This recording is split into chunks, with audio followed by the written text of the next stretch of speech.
Boa noite, amigas, amigos dos analistas. A vida da gente é um pouquinho em casa e um montão na rua. Muita gente no seu deslocamento para o trabalho e outros andando na rua mesmo, batendo perna, porque a vida não está fácil. Aí hoje eu estou vindo lá de minha casa para cá, para a TV Guará, e vem um carro fazendo um monte de coisa que começa com um M na minha frente, botando todo mundo em risco, na entrada aqui da Avenida do Renascença. Fez 3 conversões sem sinalizar, de maneira brusca. Aí quando chega lá na frente, que eu consegui botar do lado, passar, paramos no sinal, tá lá a mocinha dentro do carro com a máscara pendurada de um lado e com o telefone na cara do outro. O senhor e a senhora fazem isso? É tão perigoso quanto tomar 1 litro de cachaça e ir dirigir. Faz medo pra gente. Essa educação do brasileiro, que não se importa com terceiros, com seus semelhantes, é perigosa. Já aconteceu dentro do meu condomínio, um carro na contramão com a motorista com celular na cara. Hoje eu quero começar só com esse recadinho bem simples. Respeite os seus vizinhos, respeite os cidadãos que dividem a cidade com você. Não coloque a vida dos outros em risco, nem a sua. Meninos, acabou as lições de trânsito e vamos às lições da política que eu quero aprender com vocês. Boa noite, Clodoaldo, Felipe, Marcos Saldanha. Boa noite, Geraldo. Boa noite, Marcos. Boa noite, Felipe. Olha que susto passou, hein, Geraldo? Quem descobriu aqui agora? Rapaz, mas é complicado mesmo. Aqui no Brasil, de modo geral, não só aqui em São Luís, no Maranhão, como as pessoas dirigem mal e tem mania de falar no celular dirigindo. Pois é. Mas vamos entender aqui uma coisa. Um país em que uma pessoa é pego com bafômetro, ela pode chamar uma outra pessoa para tirar o carro dela e ela paga R$2.000 de multa e ela não é criminalizada, ela não é presa. Como é isso? Quer dizer, ela sabe que está colocando, é crime qualificado, se você for parar para pensar, ela sabe que ela está cometendo um ato perigoso que pode colocar a vida das pessoas. Tem umas coisas nos países mais desenvolvidos, né, que a gente deveria copiar. Uma é essa. Pegou bêbado, pegou com álcool, prisão, cumprir pena. Nunca mais você vai ver, a não ser, claro, pessoas que têm problema de alcoolismo e tal, mas mesmo assim essas pessoas vão ser tratadas. Como é isso? Como é que se coloca a vida das pessoas em perigo? Celular. O cara é pego andando, o radar pega, quando tem radar, né? Porque, na verdade, o presidente da República acabou com os radares no Brasil, porque ele se incomodou, porque um radar multou ele. Ele se incomodou porque o cara do IBAMA multou ele, né? Mas como é um governo familiar, lembra muito certos governos do Maranhão, né? O que acontece? A pessoa é fotografada com o celular, ela só paga uma multa, ela não é criminalizada, ela coloca em risco a vida das pessoas e não acontece nada. É esse o país que nós queremos? É esse o país que os filhos dos filhos vão continuar copiando? Boa pergunta.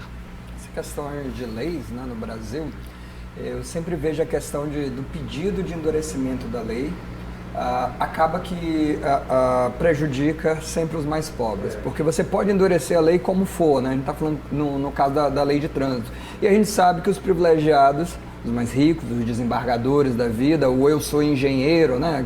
Aqueles personagens todos. Para eles, não, né? Para eles, não. Então, essa criminalização, e eu concordo, mas eu acho que nós precisamos romper essa barreira cultural que nos custa muito mais caro, né? Por exemplo, o calote que se dá no comércio nos custa a todos muito caro, né? As nossas despesas de trânsito nos custam muito caro por conta dessas questões todas, porque quando acontece alguma injustiça, pagamos todos nós pela injustiça porque não conseguimos cumprir aquilo que deve ser feito. Então, assim, a gente quer a lei, mas a gente quer a lei para nossos inimigos, para os outros, porque nós queremos o privilégio de estarmos acima das leis. E é por isso que às vezes a gente educa mal e educa errado, educa o nosso filho para ser alguém, para que esse alguém possa pedir esse privilégio. Então, seja alguém na vida, às vezes está muito ligado, né? Não necessariamente ser, mas às vezes está muito ligado a ser alguém para cobrar esse privilégio. Então, acho que essa cultura que vai para trânsito e vai para tudo, eu acho que ela precisa mudar mais nessa questão da educação de uma forma geral, né? Porque a gente sempre denuncia a corrupção do outro, seja no trânsito, seja eleitoral, seja o golpe financeiro, seja o que for, há sempre uma justificativa para aquilo que você faz. Errado, bandido, que tem que ir preso, são sempre os outros, né? E como é que vocês explicam que os desembargadores e alguns congêneres tenham um carro de luxo, com um motorista, que leva 20 minutos para trazer ele de sua mansão no Calhau até o tribunal e o resto do dia ele fica parado lá. Mas o SAMU não tem ambulância. Como é que explica isso, Clodoaldo? Isso é uma questão, é uma herança monárquica? É uma herança medieval monárquica? Ou você acha que está certo mesmo isso? É uma herança tradicional, não só monárquica, mas de toda uma cultura de privilégios, como o Marcos Saldanha falou bem, de privilégios, das castas que têm privilégios. E que existe um serviço público aqui, outro serviço público aqui, e outro que está na base, que é gigantesco, e que para esse não tem esse privilégio todo, como essa semana foi bem discutido, teve matéria no Jornal Nacional, sobre como tá a base do serviço público, ganha muito diferente do topo do serviço público, e o privilégio que tem quem está no topo desse serviço público. E aí então, desembargadores, juízes, deputados e todo esse pessoal que a gente sempre sabe que estão na parte do privilégio. Bom, tem carro para desembargador, tem carro para juiz, tem apartamento funcional para esses cargos, né? Mas para quem está na base, para a população que precisa de ambulância, não tem. Aí a desculpa deles não tem porque são menos, são 10 desembargadores, ambulância para todo mundo, precisar de muitas. Não pode pagar melhor para professores, porque professores são muitos, o gasto para pagar um salário maior aos professores é de bilhões, enquanto para esses é um gasto menor. É uma desculpa que não se justifica do ponto de vista moral, porque pode ser que se gaste menos pagando 30 mil para um juiz do que pagando 3 mil para um professor, porque são mais professores. Mas do ponto de vista moral, se você baixa e iguala, você dá um recado melhor para a sociedade. Hein, Felipe, eu me lembrei quando aquele ministro da Saúde deu uma bicicleta e um guarda-chuva para os agentes de saúde. Nunca me esqueço. Olha, eu vou até trazer um dado muito interessante que tem, que não é verdade. Os professores, me permita, é muito mais barato, né? Sem incluir, inclusive, os desembargadores, sem incluir essa turminha desnecessária, porque é tanta escada para você recorrer que um processo normalmente no Brasil dura uma média de 20 anos. Tem recursos? Não, tem tribunais. O que o juiz daqui de baixo decide, né, deveria ser, no máximo, ter mais uma instância e acabou, tá lá, muito obrigado. O que o Supremo Tribunal Federal recebe de processos de quintal, como a gente chama, né, aquela coisa da cozinha, o caseiro, o doméstico, é uma coisa absurda. O Supremo Tribunal Federal está para ser guardião da Constituição, discutir o que é constitucional ou não de um projeto maior de um país. Deturparam. E eles, por eles mesmos, fizeram isso porque eles se tornaram o legislativo e querem se tornar o executivo desse país. O legislativo eles já são há muito tempo porque o legislativo não soube manter o espaço deles. Mas o que é muito interessante, os deputados, os senadores, o salário do presidente da República, né, dos ministros, juntando com os vereadores, os deputados, não sei o quê, dão em média 2,5 bilhões de reais por mês. Vamos lá? O Congresso Nacional custa hoje uma média de quase 4 bilhões. Lembrando que o Legislativo tem o segundo recurso do país. Primeiro o Executivo, depois vem, né, e depois vem o Judiciário. Lembrando que só o Congresso, aquele prédio bonito, né, cheio de assessor, custa hoje, em média, quase 4 bilhões para o bolso do brasileiro. Ou seja, enquanto o país, está aqui o meu caro professor, minha admiração a você, Marquinhos, enquanto um deputado ganhar mais que um professor, esse não será um país sério. Esse não será um país digno. Porque quem ensina esse deputado as coisas boas. Porque eu nunca vi um professor ensinar alguém a ser corrupto. É o professor. Não é esse cara que acha que pode decidir a vida do brasileiro. Voltamos já para o segundo bloco, Saldanha começa.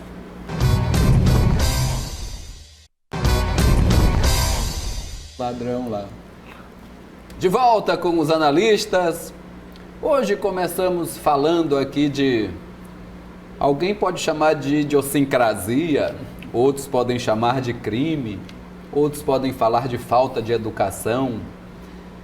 Eu acho... São 7 e pouco da noite, eu não vou dizer aqui o que eu penso, né, com as palavras mais exatas. Marquinhos, tome a palavra. Pois é. Se quiser mudar de assunto, fique à vontade. Vou mudando, mas ainda nessa questão da judicialização, para a gente pensar também de como esse papel que o judiciário toma. Eu estava lembrando do episódio lá de Imperatriz. Mais uma vez eu acompanhei aí essa semana se falando muito do debate se o Wildon Marques será ou não será candidato. Quer dizer, isso não é novo, isso é velho. Na eleição passada já foi essa confusão todinha no resultado. Quer dizer, nós já estamos chegando no período eleitoral com o mesmo problema, né? E eu acompanhei também lá em Ribamar a grande novidade, por exemplo, tem um pré-candidato lá, o doutor Julinho, mesma coisa, que conseguiu, era ficha suja e tudo. Então você vê, como o jogo político, que é disso que a gente está falando, ele vai caminhando, né, ali, porque lei, eu lembro muito daquele filme lá do Laranja Mecânica, vocês devem lembrar da história lá do Alex, né? Porque, quer dizer, o personagem Alex era a lei, fora da lei, né? A lei é a margem, o leito do rio. Então se cria uma margem que é a lei, mas é uma lei que vai fluindo conforme as intenções, as necessidades daquele momento. Assim, eu não posso, eu entendo a justiça eleitoral com toda a dificuldade que tem, mas assim, eu não posso entender o mesmo problema se repetindo várias vezes e nós teremos eleições de novo. Por exemplo, judicializar. Imperatriz já está dito que será judicializada, é fato. O Wildon Marques vai ter essa dificuldade de provar se pode ou não pode. Quer dizer, então, onde é que está a eleição? Na mão do povo? Quer dizer, o povo vai decidir, mas no final a decisão, mais uma vez, fica com o judiciário. Então, essas imbricações, elas precisam ser resolvidas. Eu acho que isso tira muito o brilho da eleição, quer dizer, o sentimento que o eleitor passa a ter de que ele não decide nada. Porque no final vai ter o terceiro turno. Sempre tem ou o segundo turno onde só tem o primeiro, né?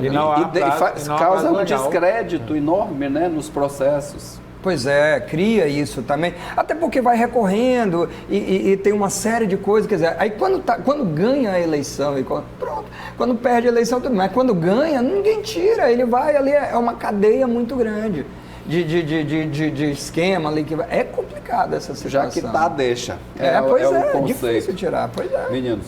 Olha, eu até, Clodoaldo, acho que vai concordar comigo, pior do que essa judicialização é a judicialização das pesquisas. Pronto, né? É outra coisa. Inclusive, eu recebi agora uma aqui ótima, Clodoaldo, tem um instituto que teve uma sacada inteligente, né? Porque ele colocou lá o nome dos candidatos e o Iglesio entrou com uma ação. O Iglesio agora virou realmente um advogado. É uma coisa impressionante. Tudo, se olhar... Ele se formou semana passada. Ainda não é advogado, é só bacharel por enquanto. Mas diz que se olhar de feio para ele manda processar. Diz que tá uma coisa terrível. Mas diz que o nome do instituto lá é EMET. Aí me mandaram agora... EMET medo? Não, diz que agora é TIMET. TIMET. Entendeu? Cara. Mas o que acontece? Eles pecaram, botaram lá nenhum e tal. O nenhum e o não sei, aí depois mais alguns candidatos que eles tinham esquecido. O que Parece que tinha acontece? nome errado de candidato, né? É aquela empresa que tinha, como é que chama? O Kenai, que chama de mais de quase 50 coisas, que essa EMET, não era? Que ele fazia várias coisas. Ele vendia até munição. Inclusive fabricação de arma, munição. Inclusive, Mas o que eu quero dizer é o seguinte, não há prazo, não vai haver prazo legal, né, entre o primeiro e o segundo turno e as posses. E isso é muito perigoso, isso é muito grave. Por quê? Porque vão dar posse às pessoas. Felipe, já deram posse a presidiários no país, Felipe. Claro. Tem presidiário que sai da cadeia para ir trabalhar no Congresso e termina lá, volta para a cadeia. E vocês vejam como é que funciona o nosso país, como o dinheiro, né? Hoje eu estava vindo para cá escutando a Jovem Pan. E a gente sabe que o Jovem Pan, com todo respeito aos colegas profissionais e tal, é comprada pelos Bolsonaros, né? Até porque eles não se colocam numa situação de respeito. Eles perderam a qualidade do respeito. Mas tudo bem, cada um com o seu. Eu sei que aqui neste programa, ninguém compra. Senão, nenhum de nós quatro estaria aqui, com certeza. Não adianta nem vir negociar e achar graça, porque não funciona. O que acontece? O Celso de Mello sai agora, esse ano. A segunda turma tem seu Gilmar e seu Lewandowski. E tem os outros dois, são 5, né? Para ter o Minerva. E os outros dois são do Bolsonaro, assim entendem. E o Gilmar e o Lewandowski, eles entendem que são do Lula. Já começaram a fazer o trabalho de convencimento que não pode ser a segunda turma que pode julgar os juízes, os desembargadores que julgaram o Lula nos 2 processos. Olha a loucura, olha como funciona a imprensa política. Mas foi a imprensa que decidiu isso? Não, eles já começaram hoje a trabalhar isso na cabeça do ouvinte. Através da imprensa. Dizendo o seguinte, olha, temos que fazer pressão para tirar da segunda turma, que é legítimo, do Supremo Tribunal Federal, porque o Celso de Mello vai sair e vai ficar empatado. Se empatar, o Lula está livre dos 2 processos, porque a justiça diz isso. Em caso de empate, não há novo julgamento. Ou seja, para que serve? Não vou nem discutir, a imprensa. Mas para que serve todos esses processos, todas essas regulamentações?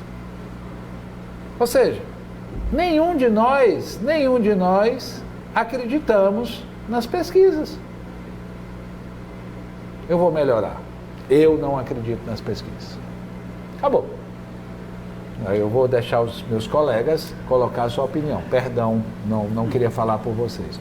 Clodoaldo, você acredita em pesquisa?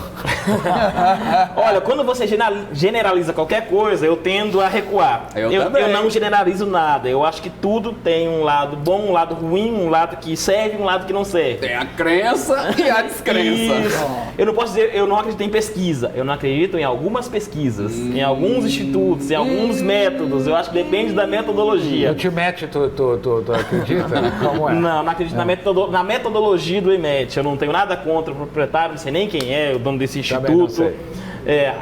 Instituto Novo apareceu agora e mudou agora recentemente para virar Instituto, porque, como o Marcos já disse, ele tinha várias outras atividades do CNPJ dele e mudou para Instituto Mas bem isso recentemente. não quer dizer que não possa surpreender a gente. Claro, surpreender. Agora, já surpreendeu negativamente no formulário, porque quando ele coloca lá nenhum, não sei, depois colocou o Franklin Douglas, o Iglesias e o Geisael, 3 candidatos, depois de não sei nenhum. Quem? Geisael. Só candidato que gosta de brigar. Não, porque José é uma flor de candura, né? Assim, ele não briga, né? Eu acho que Geisael não tem espelho em casa. É nosso amigo, viu, gente? É nosso amigo. Ele estava tão liberdade para falar Ele isso. estava tão bonitinho hoje, fazendo campanha na feira com uma bermudinha de tênis, uma camisa cor-de-rosa. Muito bonitinho, cara. Eu digo, olha assim, ó, isso aqui é uma nova política. Ué, mas ele tá parecido com os filhos do rico? Rapaz, e aí, Saldanha? Pois é, enfim, né? É engraçado essa coisa, né? Se a gente acompanha nessas eleições como os candidatos nessa eleição, né, que estão chamando de atípico, eu ainda prefiro chamar de imprevisível, estão tentando buscar o eleitor e estão testando, né, várias formas. Às vezes eu fico pensando assim, a eleição do Bolsonaro foi o 7-1 da Alemanha sobre a seleção brasileira, ou seja, aquela coisa que acontece a cada século e não se repete tão facilmente. Ai, amei isso. Pois é, por exemplo. Isso, Saldanha, a eleição do Bolsonaro é o 7-1 da Alemanha. 7-1, pois é, que aí as pessoas querem seguir aquele modelo, porque aquele modelo foi totalmente, não sei nem se teve, né, um modelo, foi um momento muito atípico aquilo lá também, para poder chegar, não sei se aquilo é uma fórmula que possa ser seguida. Então, é muito interessante perceber como cada candidato, a gente está falando de São Luís especificamente, né, está tentando trabalhar a sua imagem e tentando colar em alguma coisa, né, e tentando encontrar, porque está muito pulverizado, são muitos candidatos, são muitos perfis, e para o eleitor é muito difícil sair da polarização, porque ele vem de uma polarização nacional e ele tenta buscar essa polarização local, porque facilita para ele. Se ele pega lá, e ele está acostumado, né? Sarney Dino, e agora ele não tem essa referência também. Também não está uma referência PT-Bolsonaro. É muito mais difícil, me parece, para o candidato, para o eleitor de São Luís, se encontrar nessa eleição, se ver. Então daí a gente vê, me parece, os candidatos nessa busca, tentando encontrar ou deixar essa marca, tentando, e eu acho que essa eleição ela vai ser um case, né, Felipe? Vai ser um estudo de caso muito interessante para o que vai vir depois. Porque ela pode, talvez, apesar da pandemia, mas ela pode já estar sinalizando um novo caminho, fora da polarização, eu acho, que é raro, porque em muitos lugares ela continua existindo. Aqui, para a Prefeitura de São Luís, nesse caso, ela não é a marca principal, pelo menos não me parece ser, né? E deu uma bagunçada muito grande, Marcos, nesse processo, principalmente por causa da pandemia, e o eleitor está muito de olho, principalmente em quem vai mudar a saúde, quem vai resolver os problemas que ele espera que sejam resolvidos. A crise econômica chegou muito grande, e ele olha para os candidatos, ele não consegue enxergar quem é Bolsonaro, quem é PT, quem é Sarney, quem é Dino. E na própria formação das coligações, a gente está vendo o MDB falando com todo mundo, negociando com todo mundo, o PT negociando com todo mundo. Então, isso dificulta muito para o eleitor saber quem é quem nesse espectro político. Essa eleição, a gente não vai ter essa divisão mesmo. Eu acho que já está bem claro que não vai ter essa divisão. Vamos para o nosso intervalo. Voltamos já para concluir. De volta aqui com os analistas. Eu acho que está bem humorada a análise, mas eu estou gostando bastante. Hoje, meninos, teve uma reafirmação do governador que não vai apoiar ninguém no primeiro turno. Esse rapaz está fazendo leitura mental. Este rapaz, eu estava com medo dessa pauta não entrar hoje aqui, que é a pauta do dia. Eu estava bem aqui caçando o nosso amigo Leandro Miranda, né? Quem falou isto? Foi o governo. Deixa eu pegar a nota foi uma nota. Foi a Secretaria de Comunicação e Articulação Política mandou uma nota para o Jornal Imparcial. Eu vou ler a nota como ele mandou para vocês definirem. Pronto. Grande Jornal Imparcial. Eu sei que você ia gostar. A nota da SECAP diz o seguinte: o governador respeitará todos os aliados que apoiaram em 2018 e, por isso, não adotará nenhuma posição quanto ao primeiro turno das eleições de São Luís. Coerente com essa posição, o governador não tem nenhuma opinião a emitir sobre os vários partidos aliados que integram o governo estadual. A definição, segundo o Imparcial, é que com isso agora oficializou que o governador não vai apoiar ninguém no primeiro turno. Então, ok. Então vamos lá. Tá bom. O imparcial perguntou, o governador respeitou, né? 1,5 milhão de acessos por dia, até porque ele sabe que se eles não responderem, as pessoas vão escrever o que acreditam. E o que eles deixam... exagerar no merchan. Hã? Mas com o imparcial e com a TV Guará eu faço qualquer merchan, não tem problema não. Tu vai reclamar? Não, imagina. Por isso que você está aqui. Mas eu faço uma pergunta para meus colegas. Qual é a necessidade permanente do governo estar recuando e o tempo todo dizendo que o governador não vai entrar na campanha? Como que o governador não vai entrar na campanha? Uai, todos, só tem lá 2 ou 3 que não são do governador. O governador está dentro da campanha, o governo do estado está enfiado dentro dessa campanha. Se não ganhar essa campanha, não leva 22, companheiro. Porque a oposição vai fazer isso, ó. Essa coisa do Roberto tá oferecendo o MDB, não é a Rosiana que está oferecendo. Rosiana tem 30% dos votos. Brinquem com ela, para tu ver se ela não volta na próxima campanha. 23% na última que eu vi. Eu peguei uma de 36, uma interna, entendeu? Então assim, 36 para cima e para baixo. 30, né? Tá? Média 30 é alto pra caramba, né? É muito alto. É muito alto. Por quê? Porque o Flávio está deixando de ser o pré-candidato, o candidato de 22. As pessoas estão se conscientizando que ele não vai para o par. Quem sobe? Rosiana. Brinquem com Rosiana para vocês verem. Como brincaram outras vezes e perderam. Por quê? Sabem fazer campanha. Tem rejeição. Amigo, todo mundo tem rejeição. Marquinhos. Pois é, tem que pensar muito nesse movimento, e eu ainda incluiria uma outra pessoa nessa eleição, e o prefeito de São Luís. Que posicionamento vai tomar? Eu colocaria os dois, né, nesse mesmo debate. Aí eu pensei, né? que tu ia colocar já que ele já é pré-candidato a governador. Não, bom. Se ele sair com 50 e poucos %, ele já tem. Pois é. Nas internas e nas externas. E dizem aí? que ele passa dos 80%. Se ele passar dos 80%, Clodo Aldeman, não Sim, é pré-candidato a governador? Então tem essas duas questões, eu acho. Qual a posição, né? Porque aí a oposição coloca na conta do governador a história do consórcio. O governador nega, mas também não... Agora Pois é. ele não fala mais em consórcio. Mas veja, pois é. Então o que acontece? É uma eleição de 2 turnos, fato. Ao menos que o Braide leve no primeiro turno. Né? Então assim, mas a ideia é que é uma eleição de 2 turnos, e aí a ideia é que ele venha se posicionar no segundo turno, para quem já tiver definido. Aí ele está supondo que vai o Braide e mais alguém. Diz isso no final da nota, porque Clodoaldo não leu toda, mas lá ele diz que no segundo turno, aí ele se posiciona. Então ele está considerando, quer dizer, considerando que vai um e o outro, aí sim ele se posicionaria para evitar. Existe isso, Marcos? Pois é, essa é a grande questão. Como que você é líder de um grupo político com 18 partidos? São 18 agora? 18. Pois é. Me explica.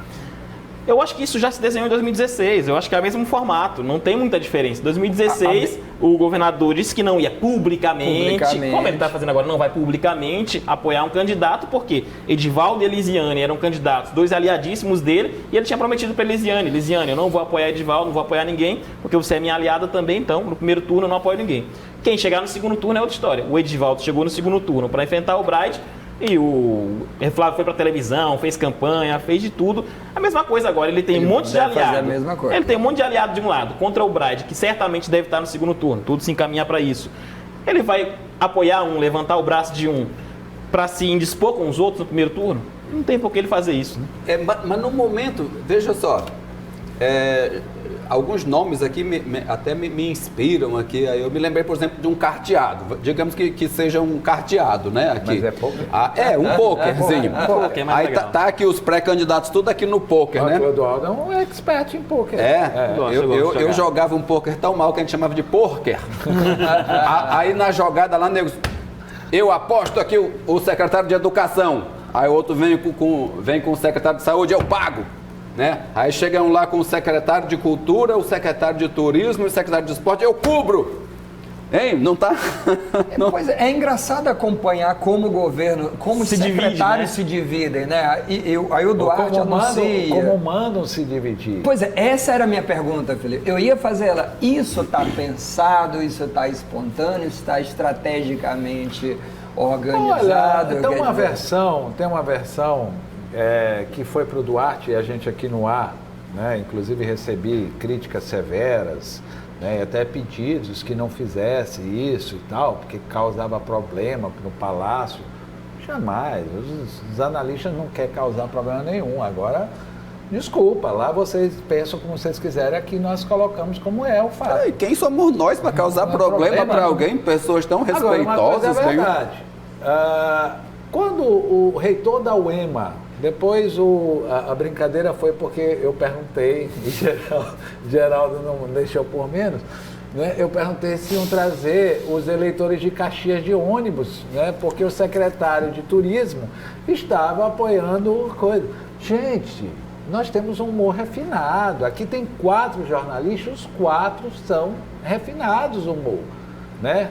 Sarcásticos às vezes, mas jamais negros, né? De maldade. Não existe isso. Mas eu pergunto o seguinte, eu vou fazer a mesma pergunta. Para segurar o Duarte, tem que colocar pessoas apoiando? Quantos votos tem o reitor da UEMA? Não estou desconsiderando, nem conheço ele. Ou quantos votos tem, por exemplo, o secretário lá de Turismo, que é de Caxias, aqui na capital, por exemplo? Aí eu pergunto, a lealdade do Duarte não tem que ser medida pelo que Flávio fez com ele? Ninguém está dizendo que Duarte não é um rapaz capaz, muito pelo contrário. Sim. Administrativamente é um grande administrador. O que ele fez no PROCON... poucos fariam. Felipe, aproveita e conclui aí, faça a sua fala final. O que eu volto a dizer, pegando é que tudo que a gente falou. Essa eleição já está igual a todas as outras. Quando nós, que entrevistamos todos os pré-candidatos, estávamos crentes e falando aqui que seria uma campanha diferente pela capacidade de discussão, de debate dos pré-candidatos. Coisa nenhuma até agora. Então ele falou que tá mesmo, Saldanha. Ainda agora tu já negou que fosse atípica e disse que é imprevisível. E aí? Imprevisível. Eu ainda posto no imprevisível. Eu acho que ainda tem muita coisa para acontecer e ainda quero crer que à medida que o debate, a eleição for aproximando, a gente vai ter mais desses candidatos. Porque são pessoas qualificadas, né? E esse debate ainda precisa... Talvez nunca tenha tido tanta gente qualificada. Nunca. Eu acho que, sem dúvida nenhuma, um grupo grande e muito qualificado. E o que a gente quer, o que a gente espera já há muito tempo... Eu sempre digo isso para os pré-candidatos. Eu estou muito ansioso pelos debates, pelas discussões. E eu digo agora, então, continuo ansioso pelos bons debates, considerando que todos são muito qualificados. E quer a população também, porque essa é uma eleição para chamar a população, né? Até, inclusive, eu falo muito da televisão. Você diz, não, a televisão não tem mais peso nenhum. Numa pandemia, talvez a população esteja mais na televisão do que... Não sei. Por Volto exemplo, a repetir, né? Vai ser, e essa não é uma tese, isso é fato. Da televisão para as redes sociais. Pronto. A campanha vai ser da televisão para as redes sociais. É possível. Então, essa oportunidade que candidatos mais qualificados têm de retomar o interesse da população pelo debate. Eu estou nessa esperança. Não vou chamar nem de expectativa. Vou dizer de esperança. É o que eu desejo, né? Talvez não é o que seja. Eu vou juntar 2 coisas que a gente terminou aqui debatendo, que foi uma eleição atípica ou uma eleição diferente, imprevisível, mas que também, justamente por isso, é que a gente tem que voltar para a questão que a gente discutiu antes das pesquisas.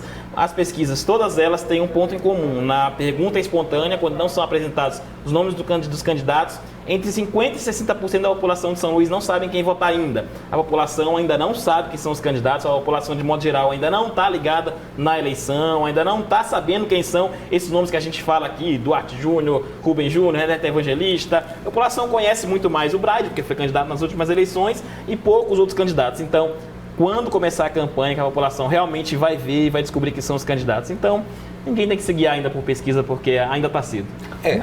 Elas revelam, por exemplo. Eu não vou definir essa eleição ainda não, está cedo. Tá Bom, cedo.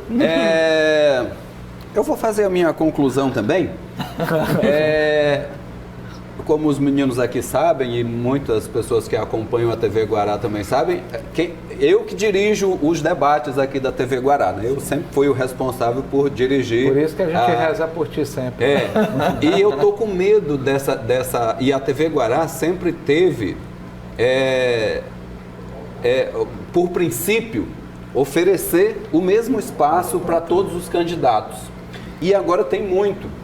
Eu realmente não sei como que a gente vai fazer. Imagina um debate com 12, 13, 14 candidatos, Lá no programa do é Pixaba difícil. hoje, lá na Vocês rádio, falaram isso? Nós estávamos mexendo contigo, dizendo o seguinte, como é que vai se virar, né, 14, se for os 14... É coisa de 3, 4 horas de debate no mínimo. Pois é, nós falamos 3 horas para fazer uma pergunta. Com réplica, tréplica e tudo mais. Deixa eu encerrar, gente. Vamos lá. Mas olha, nós temos uma expertise aqui na TV Guará. Desde que nós começamos, nós enfrentamos todos esses problemas. Então que venham os 12 candidatos, mais os 5, 6 cinegrafistas, mais os 4, 6 operadores lá, que eu vou dar meu jeito e com a colaboração de todos os nossos colaboradores, faremos juntos grandes peças para a gente tentar desvendar essa senda que se estreita cada vez mais entre um e outro desses pré-candidatos. Com o perdão das parábolas, em homenagem ao Padre Vieira, mando um grande abraço a todos e amanhã estaremos de volta no suor do calor aqui, mais uma vez. Até lá. Que eu não sou de nada e não